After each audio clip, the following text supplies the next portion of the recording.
So good morning everyone and I welcome you all to Saurabh Pandey UPSC YouTube channel के अंदर। Civil service exam की अगर आप तैयारी कर रहे हैं तो इस चैनल से ज़रूर से जुड़ें and download Saurabh Pandey CSE app. ये ऐप डाउनलोड करना जिसमें आपकी लाइव क्लासेस आपकी होती हैं और भी लेक्चर्स और कोर्सेस आपको अवेलेबल हो जाएंगे। ये शुरू करते हैं। देखो, पहला है 30 मीटर टेलीस्कोप प्रोजेक्ट है, वो वी विल डिस्कस। एक तो ये है that is 30 metre telescope project, ये एक टॉपिक है। साइंस के अंदर हम इसको इंक्लूड कर सकते हैं। Akash missile defence technology, police reform है, पॉलिटी का टॉपिक है। और optical 8 satellite science tech plus security, ठीक है, ये एक टॉपिक आपके लिए बनता है। Panama canal geography plus IR, all about Atal Setu. इसमें स्पेशली मैं टेक्नोलॉजी के बारे में डिस्कस करूँगा। कुछ टेक्नोलॉजी स्पेसिफिक इसमें यूज़ हुई हैं, तो वो एक थोड़ा सा डिस्कशन है जहाँ प्रश्न बिल्कुल आपके लिए बन जाता है। तो एक ये टॉपिक आपका है, तो इसको भी हम लोग we can include it under infrastructure, GS paper 3 economy के अंदर नोट कर सकते हैं, प्लस साइंस एंड टेक्नोलॉजी। ये तो ये सारे टॉपिक्स और ऐसे का जो निबंध का टॉपिक। और मैंने हमेशा आपको कहा कि देखो, ये जो सेशन आप अटेंड करते हो ना, तो ये कोई ये जो भी हम लोग discussion, the topics that we are discussing, वो सिर्फ आपको ये नहीं सोचना कि आप करंट अफेयर्स कर रहे हो। ये बेसिकली आपके अलग अलग सब्जेक्ट्स के अलग अलग टॉपिक्स जो हैं वो आप पढ़ रहे हो। तो हमेशा जो नोट्स आपके बनने चाहिए वो करंट अफेयर्स के नाम पे नहीं बनने चाहिए, रादर जो आप सब्जेक्ट स्पेसिफिक नोट्स बनाएं, ये ध्यान में रखना। इसलिए मैंने सब्जेक्ट्स के आपको बता दिया कि ये टॉपिक है। और क्या करना है कि जो भी हम डिस्कशन करेंगे उसके नोट शॉर्ट में बना के अपना अलग अलग फोल्डर बना के उसमें डाल देना, और अपने जो स्टैटिक सब्जेक्ट्स है उसके साथ ही उनको पढ़ना। जैसे मान लो पॉलिटी का टॉपिक, तो पॉलिटी में जो स्टैटिक पढ़ा है तो हमने जो डिस्कशन किया उसको भी फिर साथ में पॉलिटी के साथ ही पढ़ना। तो कुछ ऐसी स्थिति आपको होना चाहिए। आज निबंध, हर शनिवार को मैं आपको निबंध का टॉपिक देता हूं, और ये जो वेबसाइट है सौरभ पांडे UPSC.com वेबसाइट के अंदर आपको जो निबंध के टॉपिक्स जो हैं वो आपको सारे मिलेंगे।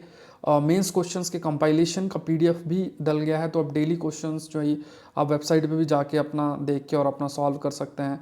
फिर माइंड मैप सर ये भी काम चल रहा है, तो वो भी सर आप लोग वेबसाइट पे जाके सब फ्रीली डाउनलोड कर लेंगे, ठीक है।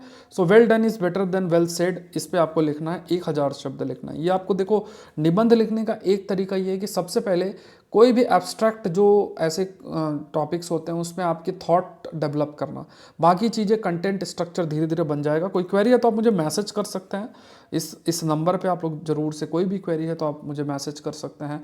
और कोई भी जैसे नॉन एकेडमिक लेवल पे भी किसी तरीके का स्ट्रेस है या मेंटल हेल्थ से रिलेटेड, जैसे because of the study pressure या कुछ भी ऐसा आपको लगता है, तो आप मुझे ज़रूर से रीच करें, है ना।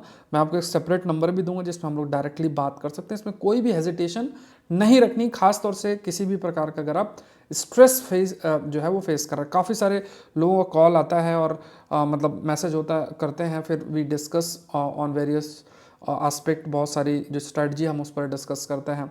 तो ख़ास तौर से कि चीज़ों को कैसे लेकर चलना है, क्योंकि ये हमेशा आपको याद रखना है कि जब भी स्ट्रेस है, जो उसका एक बहुत बड़ा रीज़न जो सबसे बड़ा होता है वो यही है कि जैसे जो चीज़ हम डिसाइड करते हैं वो हम करते नहीं हैं, खाली सोचते रहते हैं। तो वो चीज़ जब नहीं होती है तो फिर अपने आप स्ट्रेस जो है वो एक्यूमुलेट होता चला जाता है, ये ध्यान रखना है, ठीक है। डाउनलोड करना है सौरभ पांडे CSE ऐप के अंदर, ये विजिट कर लो सौरभ पांडे UPSC.com। आज प्रीलिम्स मेंटरशिप क्लास की सेकंड क्लास है, मिस नहीं करना। मैंने आपको बोला है मेंटरशिप प्रोग्राम अगर आप 24 की तैयारी कर रहे हो तभी करना, 25 ही कर रहे हो नहीं करना इस कोर्स को, ठीक है, प्रीलिम्स मेंटरशिप प्रोग्राम। बट अगर 24 ही कर रहे हैं तो मिस नहीं करना। आज स्पेक्ट्रम हम लोग पढ़ेंगे, प्लस जो मैंने टारगेट्स आपको दिए थे, जैसे लक्ष्मीकांत के टारगेट्स जो मैंने आपको दिए थे, तो वो सब भी हम लोग कवर करेंगे साथ साथ में। तो और नेक्स्ट टारगेट्स जो हैं वो मैं आपको दे दूंगा। मैंने खुद अपने डायरी में सारे टारगेट्स लिखे हुए हैं, प्लस 2013, 14, 15 के क्वेश्चंस हम लोग गो थ्रू होंगे, रिव्यू करेंगे, उसमें क्या आपके ट्रिक्स और ये सब हैं वो भी हम लोग गो थ्रू होंगे। तो ये सब कुछ आज की क्लास में हम लोग की प्रीलिम्स मेंटरशिप में होगी। एग्रीकल्चर ऑप्शनल है, वो है प्रीलिम्स टेस्ट सीरीज़ का 13th जो एडवांस करंट अफेयर्स का टेस्ट है वो इस संडे को शेड्यूल्ड है। इसमें 50% ऑफ है, टोटल 50 टेस्ट हैं। तो ये आप इस वेबसाइट पे जाके इन सारे कोर्सेज को ज्वाइन कर सकते हैं। और लैपटॉप से अगर आपको क्लासेस करनी है तो याद रखो web.saurabh.pandey.upsc.com जो है वो है। ये आपका एग्रीकल्चर ऑप्शनल है, ये टेस्ट सीरीज़ है, ये सारी चीज़ें। चलो शुरू करते हैं। Science ministry team visits Hawaii to take stock of telescope project, ठीक है। तो science ministry team visit Hawaii to take stock of telescope project.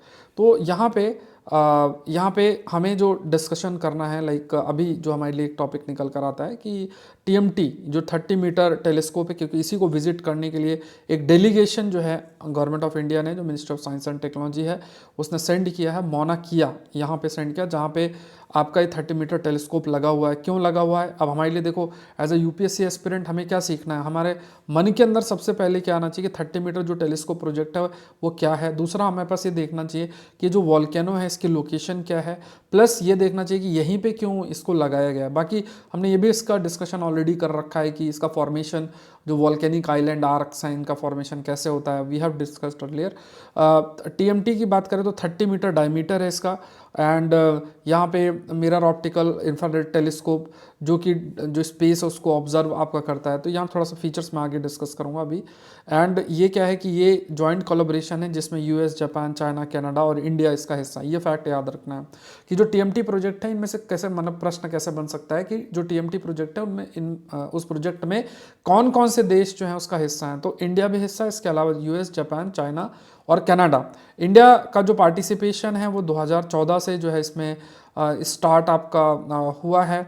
और यहाँ पे जैसे मान लो जो हार्डवेयर और ये सब इंडिया उसमें पार्टिसिपेट किया है। मौना किया की बात करें तो उसमें काफ़ी सारे टेलीस्कोप हैं और ये यूनिक प्लेस है। क्यों यहाँ पे टेलीस्कोप लगाए जाते हैं? क्योंकि इसमें देखो एटमॉस्फेरिक, जैसे अभी मान लो यहाँ कहीं आपके शहर में लगा दे तो इतना ज़्यादा पोल्यूशन है, तो या लाइट पोल्यूशन आप कह सकते हो। तो जो नेचुरल चीज़ें आ रही हैं यूनिवर्स से, जैसे मान लो लाइट है या कुछ भी, तो उसको ऑब्जर्व करने के लिए ज़रूरी है कि एकदम एटमॉस्फेयर बहुत स्टेबल और क्लियर होना चाहिए, जो कि वहाँ पे है। तो नाइट स्काई बहुत ही क्लियर होना चाहिए तभी ऑब्जर्व किया जाता है। इस वजह से ये TMT जो टेलीस्कोप है इसको भी वहीं पे फिट आपका किया गया है। तो ये जैसे मान लो ये टेलीस्कोप कुछ इस तरीके से है, अगर आप इमेज देख सकते हो। एंड ये एक्सट्रीमली लार्ज टेलीस्कोप है, बहुत बड़ा है। और ऑल दो इसमें कुछ इश्यूज आए थे, जैसे वहाँ पे हवाई आइलैंड पे ये लोकेटेड है, आइलैंड ऑफ हवाई, मैप पे मैं भी आपको दिखाऊंगा। तो ये जो आइलैंड ऑफ हवाई है US का है, और यहाँ पे जो वहाँ के नेटिव और ट्राइबल मतलब कम्युनिटी वहाँ रहती थी, तो उन्होंने थोड़ा सा अपोजिशन इस पे ज़रूर से किया था लोकेशन का, कि कंस्ट्रक्शन हो रहा है तो इससे क्या इम्पैक्ट पड़ेगा। देखो लोकल लेवल पे अपने कंसर्न्स होते हैं, उसको भी एड्रेस करना बहुत इंपॉर्टेंट होता है, मतलब लोकल लेवल पे जो भी कहा जाए। तो ये मौना किया करके एक माउंटेन टाइप है, उस रीजन में माउंटेनस रीजन है, तो वहाँ पे आपका आइलैंड ऑफ हवाई है, वहाँ पे ये लोकेटेड है।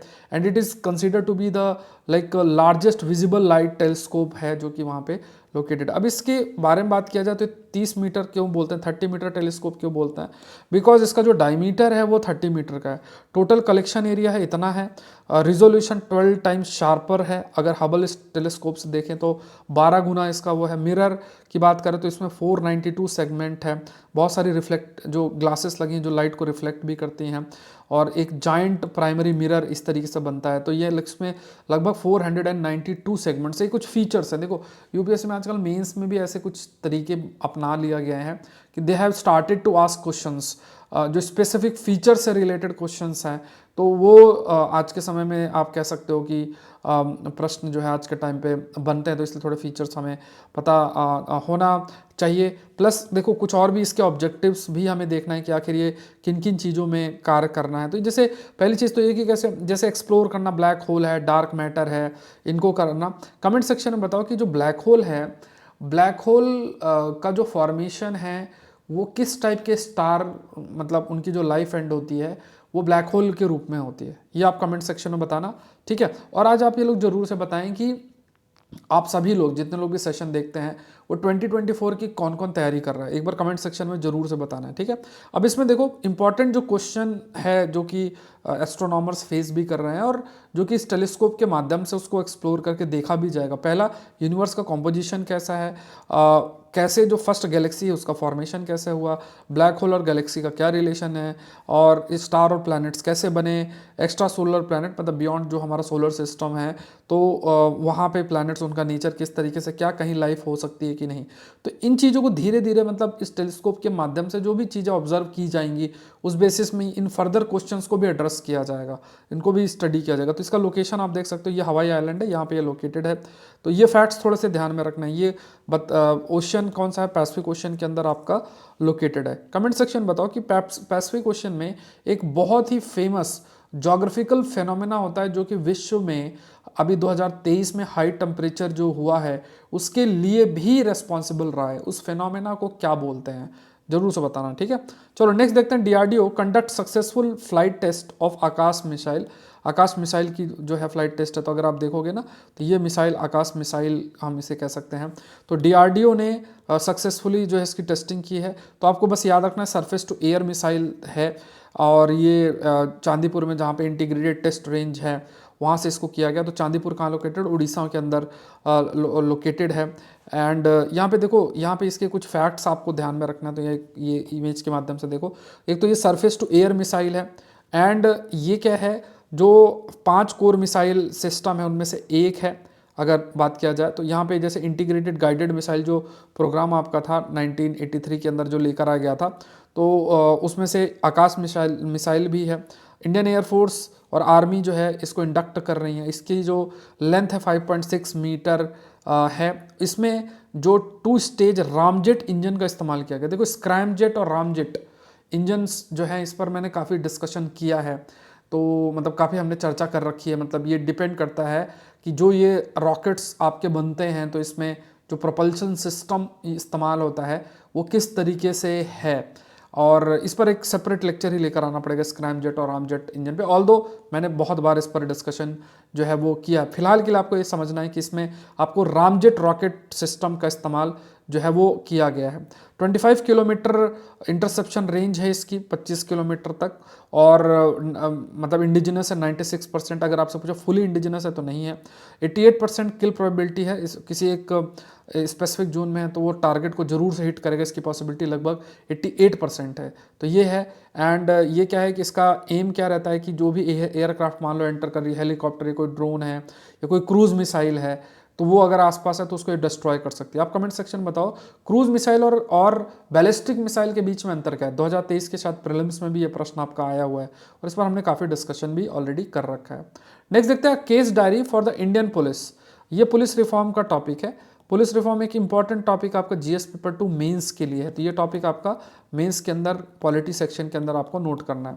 तो देखो अभी फिलहाल के लिए 3 डे कॉन्फ्रेंस हुई थी जयपुर के अंदर, और इस पर जो है मतलब जो डीजीपी हैं वो अलग अलग स्टेट्स के वो सब आए हैं, बातचीत जो है वो चली है। और यहाँ पे कुछ बातें जो जैसे ऑथर जो हैं, जो राइटर हैं इस आर्टिकल के, उन्होंने कुछ पॉइंट्स रखे हैं तो वो हम लोग देख लेते हैं। पहला देखो क्या है कि सबसे ज़रूरी चीज़ है वो है ट्रस्ट एंड कॉन्फिडेंस। देखो पुलिस पे ट्रस्ट करना, जहाँ पे भी देखोगे पुलिस खड़ी है तो वहाँ से निकलने का प्रयास हम करेंगे। और पुलिस में भी जो मिसट्रस्ट का रीज़न है वो एक बड़ा फैक्टर होता है, करप्शन है, दूसरा जैसे कॉमन पब्लिक को परेशान करना है। ये कई बार ऐसी कुछ केसेस आ जाते हैं और वो काफ़ी हाईलाइट हो जाते हैं, जिस वजह से इशू रहता है। जैसे मैंने अभी आपको एक बताया था केस, अगर आपको याद हो कि मैं कहीं पे गया था, एक कुछ फंक्शन था और उसमें ये मध्य प्रदेश की बात है, और वहाँ पे व्हेन आई वाज रिटर्निंग, तो वहाँ पे एक ट्रक वाले ने जो जिस गाड़ी से मैं आ रहा था उसको एकदम से मतलब भागने के चक्कर में उसने खड़ी जो हमारी गाड़ी थी उसको एकदम से पीछे से टक्कर मारी, और उसके बाद वो उसका कुछ फंस गया गाड़ी में और गाड़ी को घसीटता ले गया। और ये आप मानो कि जो वहाँ पे पुलिस प्रेजेंट थी उसने हमें ही पकड़ लिया, मतलब जो हमारे ड्राइवर थे और उसको, और जो है और उस जो ट्रक वाले हैं उसको भगा रहे थे, और मतलब उनको ही भगा रहे थे क्योंकि वो जो टाइम था ट्रक के एंट्री का टाइम नहीं था, और वो उस समय उनको पता था कि अगर ये वीडियो बना लिए या कुछ हो गया तो इशू उनके ऊपर आएगी। और एक वो बहुत बड़े किसी पर्सन का ट्रक था, ऐसी कुछ स्थिति थी जो वहाँ पे, क्योंकि मीडिया पर्सन्स भी वहाँ पे एंटर कर गए थे। तो वहाँ पे आप मानो कि अगर मीडिया पर्सन नहीं आए होते तो वो जहाँ पे वो जो ट्रैफिक वाले और जो लोग वहाँ पे आए हुए थे पुलिस वाले, उन्होंने तो बाकायदा सम्मान के साथ उस ट्रक वाले को एकदम वहाँ छोड़ के आए, आप ये मानो। और हमें जो है काफ़ी परेशान किया। ऑल दो फिर जो क्योंकि एज अ कॉमन सिटीजन जब हम चीज़ों को डील करते हैं, किसी दूसरी जगह पे प्रेजेंट रहते हैं, दे आर ऑल्सो अवेयर कि ठीक है इनको परेशान करेंगे, प्रेशर डालेंगे और कुछ ऐसा करेंगे, कुछ इससे कुछ उनका भी अपना एक बेनिफिट लेने की कोशिश करते हो। तो जब ऐसी स्थिति होती है ना, उसमें से एक आप ये मानो कि एक लेडी जो एक ट्रैफिक पुलिस मैन थी, वो तो मतलब ऐसा बिहेव और इस टाइप से था कि, क्योंकि अगर मान लो कोई भी वहाँ स्टैंड करता और उनसे अगर किसी तरीके से कोई गलत वे में बातचीत हो जाए या कुछ हो जाए तो उनको पॉइंट मिल जाता, बट हम लोग एकदम चुपचाप बैठे हुए थे कि ठीक है आपको जो ठीक लगे आप करो उसको, लेकिन ये ट्रक को जाने नहीं देना है। ठीक है। तो बट उन्होंने फिर फाइनली वो ट्रक को जाने दिया, वो जहाँ से भी उनको फ़ोन आया हो, जो भी हुआ हो, तो फ़ोन ट्रक वाले को जाने दिया। बट रोल प्ले किसके द्वारा किया गया, वो एक जो इम्पोर्टेंट रोल था, वहाँ पे जो लोकल पत्रकार थे वो आए और उन्होंने एक अच्छा रोल प्ले किया, और उनके आने के बाद इनके अंदर भी थोड़ा डर पैदा हुआ। लास्ट में कुछ ऐसी चीज़ें आई, फिर हम लोगों ने भी कहीं रीच किया, फ़ोन ऑन किया, फिर उसके बाद तो जो लोग थे उनमें से जो कुछ ट्रैफिक वाले लोग थे, जो उन्हें पता था उनकी गलती क्या थी, बाद में उन्होंने माफ़ी मांगी, और उन्होंने फिर ये भी कहा कि आप प्लीज़ मीडिया को ये बात हाईलाइट ना करें, और ऐसे वैसे सारी चीज़ें थी। बट ये क्या है कि देखो, ये सारी चीज़ें एक तरीके से मिसट्रस्ट लेकर आती, मतलब हम लोग क्या है, हम लोग वी आर लाइक, जैसे हम लोग एजुकेटेड भी हैं, लॉ के बारे में भी जानकारी रखते हैं, उनके साथ भी इश्यूज या प्रॉब्लम्स क्रिएट हो सकती है। तो जो ऐसा पर्सन है जिसे लॉ का ही नहीं पता, कुछ भी नहीं पता, तो उनके साथ क्या हो सकता है। तो ये जो माइंड सेट है पुलिस का, इसको चेंज करना पड़ेगा। अगर आप नहीं चेंज करोगे तो जो ट्रस्ट और कॉन्फिडेंस है, आप कह सकते हैं, है, अगर जो ट्रस्ट एंड कॉन्फिडेंस लोगों का होना चाहिए पुलिस पे, वो बिल्कुल रहेगा ही नहीं। तो आप लोग भी जब भी सर्विस में जाएं, एंट्री करें, तो यहाँ पे आपको सबसे इंपॉर्टेंट चीज़ है वो लॉ है, और उसके बाद आपको देखना है कि यार जो लोग हैं उन्हीं के लिए आपको काम करना है। ऐसे बहुत सारे अच्छे लोग भी हैं, अच्छे ऑफिसर्स भी हैं, इरेस्पेक्टिव वो किस रैंक पे हैं, बहुत अच्छा काम करते हैं। बट कई लोग ऐसे भी मिल जाते हैं जो आप कह सकते हो कि जिनका एम क्या रहता है कि चलो भाई इनको परेशान किया जाए, थोड़े बहुत जो है कुछ इनसे लिया जाए, इस टाइप की स्थिति बनी रहती है। और आप किसी से भी बात करो, सबका ऐसा एक्सपीरियंस रहता है, उन्हें फेस करना पड़ता है। तो ये थोड़ा सा देखना जरूरी है, इन चीज़ों को रिफॉर्म करना जो है बहुत इंपॉर्टेंट बन जाता है। So New Delhi conceived and managed Indian police service is perceived to be a permanent irritant. अब देखो, एक ये तो देखो, एक तो पब्लिक का इशू इन्होंने बताया, रेस किया कि पब्लिक के अंदर ट्रस्ट कॉन्फिडेंस लेकर आना जरूरी है, क्योंकि हम लोग भी पब्लिक हैं, हम लोग भी लोग ही हैं, we are not in some official positions, हम लोग भी जाते हैं, तो we are dependent on our police, और जिस भी स्टेट में जहाँ लॉ ऑर्डर मेंटेन करना, उस पर सिक्योरिटी इंश्योर करना, ये सब चीज़ें उनकी जिम्मेदारी है, रहती है। तो हम लोग का भी ट्रस्ट जो है वो मेंटेन रहे as a citizen, as a, अगर हम स्टेट, किसी भी स्टेट के अंदर रहते हैं। दूसरा इसमें कहा गया कि दूसरा एक चीज़ जो इसमें हाईलाइट आपकी की गई, that is basically new Delhi conceived और मैनेज्ड इंडियन पुलिस सर्विस। यहाँ पे कहा गया कि देखो, ये एक चीज़ जो फेडरल एस्पेक्ट से रिलेटेड इन्होंने चर्चा की। देखो, आईपीएस की अगर हम बात करें तो ये इंडियन पुलिस सर्विस में के से हैं, और ये बेसिकली जो मेजर कंट्रोल है वो सेंटर की तरफ से होता है। अब ये वर्क कहाँ करते हैं, स्टेट का, तो स्टेट को काफ़ी मतलब एक आप देखोगे तो एक मिसट्रस्ट भी रहता है स्टेट को, क्योंकि उन्हें ये लगता है कि ये तो सेंट्रल गवर्नमेंट के हैं, तो वो ज़्यादा प्रायोरिटी जो है वो अपने स्टेट सर्विस के द्वारा जो रिक्रूटेड हैं उनको ज़्यादा प्रोवाइड करते हैं। प्रायोरिटी की अगर हम बात करें तो कई प्रकार के कन्फ्लिक्ट उस कंटेक्स्ट में भी कई बार देखने को जो है मिलता है। फिर आज के समय में देखो, क्योंकि लोअर जो जैसे कांस्टेबल और इन सब की लेवल पे आप देखोगे तो हाईली एजुकेटेड लोग, पुलिस पर्सन्स जो हैं वहाँ पे जो हैं वो पहले के टाइम से अगर आज कंपेयर करो तो आज के टाइम पे ज़्यादा एजुकेटेड है कंपेरेटिवली, और इसमें एक अनएम्प्लॉयमेंट भी बड़ा फैक्टर जो है बनता है। फिर नॉलेज और इंटीग्रिटी, ये दोनों आपका मैटर करता है। लाइक फॉर एग्जांपल कि इंटीग्रिटी इथिक्स वो भी है, और चीज़ों के बारे में जानना ये भी है, एम्पैथी होना, सिंपैथी होना, ये भी इम्प्रूवमेंट करने की पॉसिबिलिटी आपकी बनती है। फिर जो हायरार्की है उसको थोड़ा सा देखना जरूरी है। जैसे मान लो कि बहुत बड़े ऑफिसर हैं, डीजीपी लेवल पे हैं या आईपीएस लेवल पे हैं, तो वो काफ़ी बड़े ही रहता है उन पे। जैसे मान लो कोई इंस्पेक्टर हैं, या और नीचे आप चले जाओ, कांस्टेबल्स हैं, हेड कांस्टेबल्स हैं, वो उन तक रीच नहीं कर सकते हैं। तो हो सकता है कई बार ऐसी स्थिति हो जहाँ पे जो कांस्टेबल्स हैं चीज़ों के प्रति वो ज़्यादा जानते हों, और है ना, या फिर जो वैल्यू ट्रांसफ़र है हायर लेवल से लोअर लेवल तक जाए, ये है। अब इसमें एक और भी कई सारे ऐसे एक्सपीरियंस रहे हैं। मैं आपको बताऊं कि जब हम लोग तैयारी करते तो हमारे बगल में एक रूम में जो है एक पर्सन थे, तो वो सेलेक्ट हुए थे, मतलब यूपीएससी का एक एग्ज़ाम हुआ था, जैसे मिनिस्ट्री ऑफ सिविल एविएशन का, तो उसमें वो सेलेक्ट हुए थे। तो सेलेक्ट हो गए थे, अच्छी रैंक आई थी, आईआईटी मुंबई से थे वो, सेलेक्ट हुए थे। तो उसके बाद क्या हुआ कि फिर अपनी वो तो अपना आईएएस एग्ज़ाम की तैयारी कर रहे थे, अपने लग गए। तो उसके बाद क्या हुआ कि सारी चीज़ें हो गई, उसके बाद सिलेक्शन तो प्रॉपर हो गया। फिर उसके बाद एक वेरिफिकेशन होता है, आई थिंक सबको पता भी होगा। तो वेरिफिकेशन होता है, तो वेरिफिकेशन के लिए जो है पुलिस से ही कोई पर्सन आए थे। ये काफ़ी समय पहले की बात है, जब हम लोग प्रिपरेशन कर रहे थे, आई थिंक 2014-15 ऐसे कब तब की बात है। तो अब आप ये देखो क्या हुआ, वो आए, आने के बाद हमने बहुत सम्मान के साथ सारी चीज़ें की, और जो पर्सन जो सेलेक्ट हुआ तो बहुत ऑनेस्ट पर्सन है, मतलब आप मानो कि अभी भी वो अच्छी पोस्ट में है, लेकिन वही सिंपल लाइफ है ना। ऑफिस चप्पल पहन के चले जाना और वही एक शर्ट और पैंट ऐसे पहन के, मतलब उस पोस्ट में अगर कोई अगर हो तो वो बहुत अच्छा, उसके पास स्कोप होता है अर्निंग करने का। मतलब मैं बात कर रहा हूँ जो सेलेक्ट हुए थे उनकी। तो अब उनका जब वेरिफिकेशन हुआ तो वो पुलिस वाला एक पर्सन आया और फिर उसने वेरिफिकेशन किया, अच्छा कहाँ से हैं, जो भी है सब कुछ हुआ, फिर बैठे रहे। अब हम बोला कुछ और कुछ दें, तो फिर हमें लगा कि यार ठीक है यार, ये खुशी की बात है। तो रूम पे थोड़ा सा वो चॉकलेट वाले बिस्किट रखे हुए थे, कोई मिठाई उठाई रखी नहीं थी, तो उन्होंने चॉकलेट वाले जो बिस्किट है वो रख दिए सामने, बोले लीजिए। तो फिर वो आप मानो कि वो इनडायरेक्टली वो कह रहे नहीं ये नहीं और कुछ, तो फिर जो है वो अजीब सा लगा कि यार ये क्या बात हुई। तो फिर जब थोड़ा सा इसी चीज़ पर कन्वर्सेशन हुई तो उन्होंने कहा, जो पर्सन आया था वेरिफिकेशन के लिए, वो कहा कि देखो आप मुझे मतलब कुछ भी नहीं दोगे, मैं चला जाऊंगा, मुझे कोई ज़रूरत नहीं है, लेकिन अगर मतलब मेरे जो हायर लोग हैं वो ये सोचेंगे कि इसको दे दिया है और ये हमें नहीं दे रहा है, इसका मतलब क्या है कि वेरिफिकेशन के अगर आपने 1,000 रुपये भी दिए तो ऊपर जो भी उनसे हल्का सीनियर जो भी होगा तो उनमें से कुछ हिस्सा उनको भी जाएगा।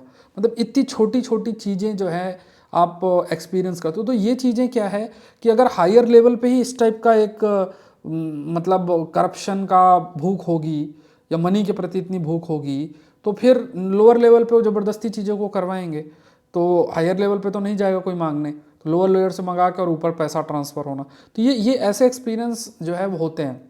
ऑल्दो हम लोग जो तब थे तो एकदम से मतलब हमने तो साफ साफ कह दिया भैया जो आपको करना है वो करो। मतलब मैंने तो क्या किया, वो जो थे वही इतने ऑनेस्ट पर्सन है कि वो मना कर दिया, बोले ऐसा नहीं है, जो चीज़ें थी दे दी, अब मेरे पास कुछ भी नहीं, क्योंकि वो इकोनॉमिक सेंस में भी इतने वो नहीं थे।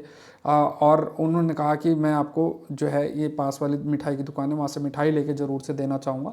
तो वो मिठाई तो क्योंकि हम लोग बैठ के काफ़ी चीज़ें डिस्कस कर रहे थे, तो वो मिठाई लेकर आए और मिठाई दे दिया, वो मिठाई खाए। लेकिन जाते जाते उन्होंने ये बात ज़रूर से बोली कि मैं तो जा तो ऐसे रहा हूँ, लेकिन जो मेरे वो सीनियर है वो ये मानेंगे कि आपने कुछ दिया और वो उनको नहीं दे रहा है, तो ये सोच उनकी पैदा होगी। तो ये इस टाइप की थिंकिंग है। तो यहाँ पे देखो ये बहुत इंपॉर्टेंट है कि वैल्यू सिस्टम का ट्रांसफ़र हो, वैल्यू सिस्टम हायर से लोअर अथॉरिटी तक, वो ज़रूरी है।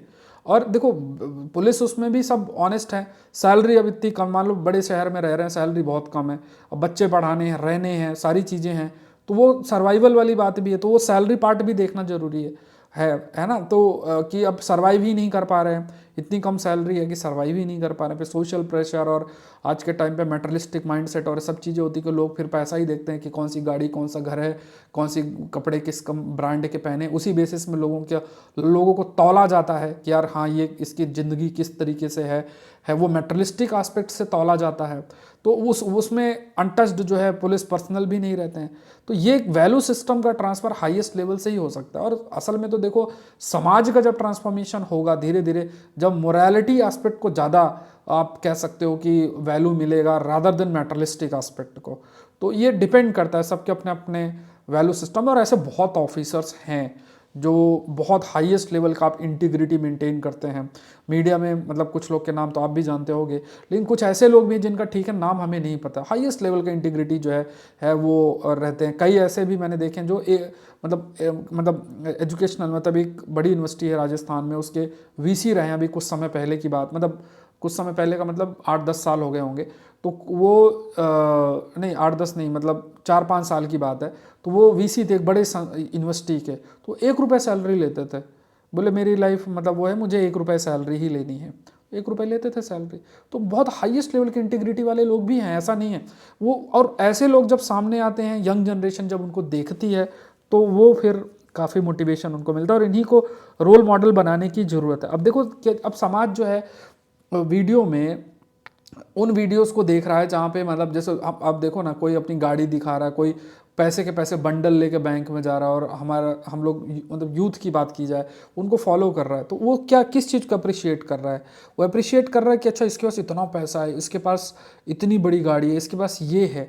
कहीं कोई बैठा कुछ अच्छे वैल्यूज़ अगर आपको ट्रांसफ़र करनी कोई, तो वो देखने को तैयार नहीं है इंसान। ठीक है, तो ये क्या है कि ये अगर मान लो आप किस चीज़ को अप्रिशिएट करते हो, हमारे वैल्यू सिस्टम में किस चीज़ को प्रायोरिटी है, तो अगर प्रायोरिटी मेटेरियलिस्टिक एस्पेक्ट की ठीक है, इसकी इतनी गड्डी है पैसों की, उसी के प्रति आपका बहुत इंक्लिनेशन है, तो सर्विस में जाने के बाद वो गड्डियों का की जो आप ललत होगी वो ख़त्म थोड़ी ना होने वाली है। तो वो वैल्यू सिस्टम समाज पे, और फिर उसमें फैमिली सिस्टम, सोशल सिस्टम, ये सब का रोल अपने आप बन जाता है। फिर देखो जो पुलिस मैन है उनको पॉलिटिकल प्रेशर भी बहुत फेस करना पड़ता है ना। कि अब जैसे है शादी में गए, कोई सिक्योरिटी कोई ऐसा नहीं है। देखो कई पॉलिटिशियंस होते हैं, नो डाउट उनको सिक्योरिटी कंसर्न होता है ना। कई देखोगे आपकी सिक्योरिटी हटी तो उनको काफ़ी रिस्क रहता है। कई प्रकार के बड़े जो ऑफिसर्स, मतलब बड़े लेवल पे कई नेता हैं, कई सोशल लेवल पे देखेंगे तो उनको सुरक्षा की ज़रूरत होती है। बट कई ऐसे हैं कि देखा देखी में ही है, शादी में जा रहे हैं, वहाँ खाना खा रहे हैं, 4 पुलिस वाले उसके बगल में घूम रहे हैं, ठीक है, वो ऐसे ही वीडियो बना के डाल रहे हैं, ये इस टाइप से नमस्कार किया, ये किया, और अपनी मार्केटिंग कर रहे हैं बढ़िया शॉर्ट्स में। ये सारी चीज़ें हैं। तो ये, और मान लो अब उस पर्सन की वहाँ बैठ के शादी में उसको खाना खिलाना ज़रूरी है, 5 लोग को लेकर खाना खिलाना ज़रूरी है, उस जो भी पॉलिटिशियंस हों, या फिर कहीं मान लो कोई क्राइम हो रहा है ऑलरेडी, कहीं किसी जगह क्राइम कंडक्ट हो रहा है, उसको रोकना ज़रूरी है। तो ये चीज़ें हैं। अब कई बार ऐसे काम भी बोल दिए जाते हैं, अरे ये कर दो वो कर दो, जो कि इथिकल नहीं होते हैं। तो बहुत ही कम लोग होते हैं जो नो कह पाते हैं, क्योंकि नो कह दिया तो उनका ईगो हर्ट हो जाएगा। पॉलिटिशियंस जो बैठे हैं उनका ईगो तुरंत हर्ट होता है ना। तो डेवलपिंग सोसाइटी में यही तो दिक्कत है। डेवलपिंग सोसाइटी जो है, डेवलपिंग सोसाइटी या लीस्ट डेवलप सोसाइटी, उसमें रूल ऑफ लॉ की जगह रूल ऑफ मैन बहुत ज़्यादा प्रायोरिटी रखता है।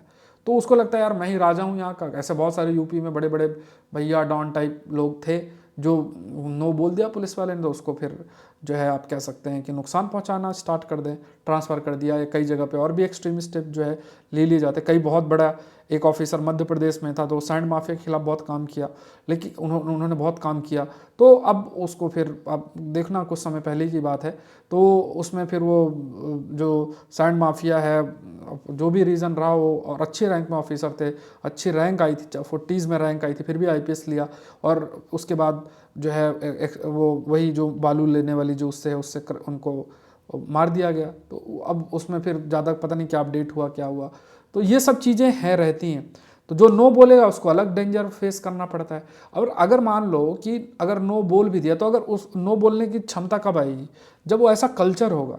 आप एक छोटी पोस्ट में हैं, या आप कितनी भी बड़ी पोस्ट में, आपसे बड़ा पोस्ट में तो कोई होगा ही ना। बड़ी पोस्ट में जो पहुंचा है वो उसके अंदर पहले से ही वो जी हजूरी वाला कल्चर उसके दिमाग में बैठा हुआ है। तो आप कितना भी करो वो आपको, मतलब उसके माध्यम से परेशान आपको किया जा सकता है। तो ये सब चीज़ें हैं। ये कल्चर जो है चेंज करना बहुत बहुत इंपॉर्टेंट जो है वो बन जाता है। और ये समाज के में बदलाव जो होगा उसके बेसिस में धीरे धीरे होगा। चलो, Japan launches spy satellite to monitor neighbourhood, ठीक है। तो यहाँ पे जो भी टेंशन है उसके कंटेक्स्ट में देख लेते हैं। तो यहाँ पे जैसे साउथ कोरिया नॉर्थ कोरिया का टेंशन है, उसमें इन्होंने एक स्पाई, मतलब एक सैटेलाइट लॉन्च किया है, जिसका काम क्या है कि नॉर्थ कोरिया कोई ऐसा लॉन्च वॉन्च ना करे, कोई अटैक ना करे, तो उस पर नज़र रखने के लिए एक ये सैटेलाइट लॉन्च की गई है, जिसका नाम ऑप्टिकल 8 सैटेलाइट नाम रखा गया। तो ये जो सैटेलाइट है ये आपकी लॉन्च की गई है, और इंटेलिजेंस गैदरिंग के लिए सैटेलाइट है। अब देखो इसमें ये क्या है कि सैटेलाइट का स्पेस टेक्नोलॉजी का एप्लीकेशन सिक्योरिटी में क्या हो सकता है, तो उसमें ये एग्जांपल आप कोट कर सकते हो। तो H2A रॉकेट है, ये launched by Mitsubishi heavy industry, और ये इस तनेगाशिमा स्पेस सेंटर से ये आपका हुआ है। और टोक्यो की रिकॉन्सनेंस, देखो रिकॉन्सनेंस बेसिकली जो एफर्ट होता है वो इंटेलिजेंस गैदरिंग के लिए होता है। कमेंट सेक्शन में बताओ, इंडिया की जो इंटेलिजेंस गैदरिंग सैटेलाइट है जिसका नाम आर से स्टार्ट होता है, फुल फॉर्म बता दो। अगर पहले डिस्कस किया, अगर आप पढ़े होगे तो आंसर कर लोगे। तो ये ऑप्टिकल 8 सैटेलाइट है, और ये इमेज है, ये इसको देखना, मतलब किसी भी प्रकार का वेदर हो वो इमेज गैदर कर लेगा। फिर उसके बाद ये जो सैटेलाइट, जापान का सैटेलाइट प्रोग्राम स्टार्ट हुआ था जब नॉर्थ कोरियन अपने मिसाइल 1998 में ये सब करके और जापान के ऊपर से ऐसे फ्लो करवाया था। तो इस वजह से इसकी पूरी स्टडी करना, फिर रडार सारा एक्टिव रहता है, इवन नाइट में किसी भी प्रकार का वेदर है तो वो जो है, मतलब कोई भी अगर इनके माध्यम से कोई भी ऐसा अटैक होता है मिसाइल के माध्यम से, तो वो तुरंत अर्ली वार्निंग दे देगा, पॉसिबल अगर लॉन्च होता है तो। नेक्स्ट देखते हैं, global shipping in a spot as a Panama canal short of water. अब देखो हम लोगों ने बहुत चर्चा कर ली रेड सी के ऊपर, अगर आपको याद हो रेड सी से रिलेटेड हमने सारी चीज़ें डिस्कस कर ली हैं, मतलब मैपिंग, कंटेक्स्ट, सब कुछ हमने डिस्कस कर लिया है। अब एक नई चीज़ देखने को मिल रही पनामा कैनाल। तो ये देखो ज्योग्राफी और आईआर के अंदर आपको नोट करना, ज्योग्राफी और आईआर दोनों के अंदर आ जाएगा। So with the Red Sea crisis already जो चल रही है, अब उसके बाद से पनामा कैनाल का चालू हो गया है। अब ये इसके बारे में देखते हैं। तो ये पनामा कैनाल मैप के माध्यम से मैं अभी आपको शो करूंगा। तो ये आर्टिफिशियल 82 किलोमीटर वाटरवे है जो कि अटलांटिक ओशन और पैसिफिक ओशन को कनेक्ट करता है। जैसे अगर आप मैप में देखोगे तो ये आपका ये देखोगे ना, तो ये पनामा कैनाल है, इधर ये नॉर्थ अमेरिका साउथ अमेरिका बीच में पनामा कैनाल है, और ये पैसिफिक और अटलांटिक ओशन को कनेक्ट करने का काम आपका रहता है। और यहाँ पे एक जो इंटरेस्टिंग चीज़ जो ज्योग्राफी के आपको जो जानना है, देखो ये देखना है। तो यहाँ पे देखो इस कैनाल में ये पनामा सिटी है, गल्फ ऑफ पनामा है, ये कैरेबियन सी है, और यहाँ पे देखो गैटून लेक है, गैटून लॉक है, ठीक है, और एलाजुएला लेक है। तो ये थोड़ा सा नाम याद कर लेना, ठीक है। तो ये क्योंकि न्यूज़ में है, न्यूज़पेपर में आ गया, तो ज्योग्राफी के मैपिंग के लिए जो भी टीचर होंगे ज्योग्राफी के, आप कह सकते हैं यूपीएससी के लिए जो प्रश्न भेजते हैं, उनके क्वेश्चन बैंक में चला जाएगा ये क्वेश्चन। इस साल पूछ लें, अगले साल पूछ लें, कभी भी पूछ लें, क्योंकि ये बहुत ज़्यादा न्यूज़ में है। क्यों न्यूज़ में है? क्योंकि इसमें पानी की कमी हो रही है, इससे फिर ट्रांसफ़र नहीं हो पाता है। अभी मैं दिखाऊंगा किस तरीके से। तो जैसे मान लो ये अगर आप इमेज देखो तो ये आपका पनामा कैनाल है। तो देखोगे ना, ये पूरा कैनाल आ रही है, आ रही है, आ रही है। अब उसमें देखो क्या होता है कि जैसे मान लो ये कैनाल आ रही, अब देखो ये देखोगे ना, तो ये शिप है इस तरीके से आई। अब ये कैनाल है, अब इन्होंने बड़ा ऐसा अरेंजमेंट तगड़ा तरीके से कर रखा है। तो ये देखो कैनाल आ रही है, अब इसमें शिप यहाँ इसको लिफ्ट इसमें किया जाता है, इसमें फिर पानी भरा जाता है बहुत ज़्यादा। जैसे अगर आप देखोगे ना, तो ये जा रही है, अब इसमें देखो ये पानी भर के और फिर इसको गेट खोल के और फिर जाया जाता है। तो अभी कहा यह जा रहा है कि जो फ्रेश वाटर की कमी है, क्योंकि पानी डाल के ही ये जो बड़ी बड़ी शिप्स होती हैं, पानी डाला जाता है और डाल के ही मतलब वो उस जैसे मतलब पानी नहीं होगा तो शिप इतनी हैवी जा ही नहीं पाएंगी। तो बोला वाटर की शॉर्टेज है, तो इसलिए बहुत हैवी शिप जा नहीं सकती हैं। तो जैसे आप देखोगे ना, जैसे ये है इमेज देखो, इससे आपको आइडिया लग जाएगा। तो इसमें जैसे पानी कुछ ऐसा मैकेनिज्म बना रखा है, तो पानी इसमें आता है, फिर ये थोड़ा रिलीज़ होता है, तो फिर ये गेट खुलता है, फिर ये यहाँ से आगे मूव करती है, ठीक है। जैसे अब ये देखो, ये इस टाइप से ऐसे ये पानी है, फ्रेश वाटर ऐड किया जाता है। तो इसमें बोला कि इसमें कुछ लेक है, जैसे canal locks at each and lift, ये गटून लेक है जो भी मैंने आपको बताया था मैपिंग में। इसमें गटून लेक है, फिर जो कि आर्टिफिशियल फ्रेश वाटर लेक है 26 metre above the sea level. और ये कैसे क्रिएट की गई, इसमें छागरेस रिवर करके है, उसमें थोड़ा सा पानी रोक के इस लेक को बनाया गया है। और लेक अलहूजा मैंने बताया जैसे, तो ये क्या है कि इसमें हम कह सकते हैं कि ऑन एन एवरेज इतना लीटर फ्रेश वाटर यूज़ किया जाता है कि एक सिंगल शिप के पैसेज के लिए।